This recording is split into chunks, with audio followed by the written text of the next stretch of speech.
Good morning class. आज हम लोग पीली नदी की सभ्यता के बारे में देखेंगे। पीली नदी जो उसकी सभ्यता के बारे में हम लोग आज देखेंगे। ये कहाँ पे है? ये चीन में है। ठीक है, ये 5000 ईसा पूर्व विकसित थी। मतलब जो समझ सकते हैं कि पीली नदी सभ्यता 5000 ईसा पूर्व विकसित थी। ठीक है, हांगो नदी जो है वो चीन में है।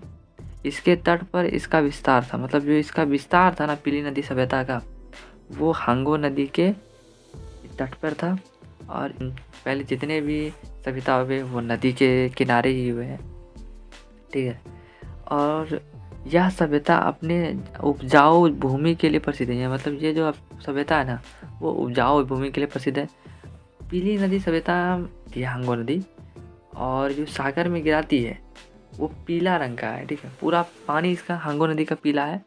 और जो गिरा इसके लिए पीली नदी से हांगो नदी को पीली नदी भी बोला जाता है। और पीली नदी सभ्यता ये चीन में है और ये 5000 ईसा पूर्व है इसका विकास हुआ था।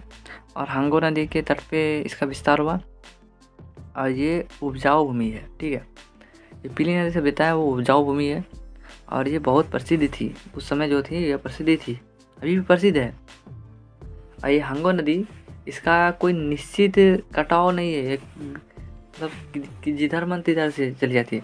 मान लीजिए यहाँ आपकी बार यहाँ से यहाँ जा रही है, ये समुद्र में जा रही है, इसका अगले साल यहाँ से भी जा सकती है, यहाँ से जा सकती है। इसका एक निश्चित नहीं है कि कहाँ जाएगी, एक निश्चित गिरेगी नहीं, मतलब कहाँ से चलेगी इसका। इसीलिए इसको जैसे बिहार का शोक कोसी नदी को बोला जाता है, उसी तरह हांगो नदी को चीन का शोक बोला जाता है, चीन के शोक की नदी। और इसमें जो है ना, ये जहाँ से उद्गम होती है उधर से पीली मिट्टी लेके आती है।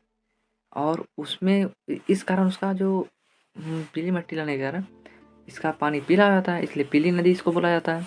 और ये जो समुद्र में गिराती है, मतलब समुद्र में जो गिराती है ये हांगो नदी, ये मिट्टी जो डेल्टा बनाती है, उसमें क्या होता है कि पीली मिट्टी के होने का समुद्र भी पीला हो जाता है, इसलिए पीला सागर भी बोला जाता है यहाँ पे।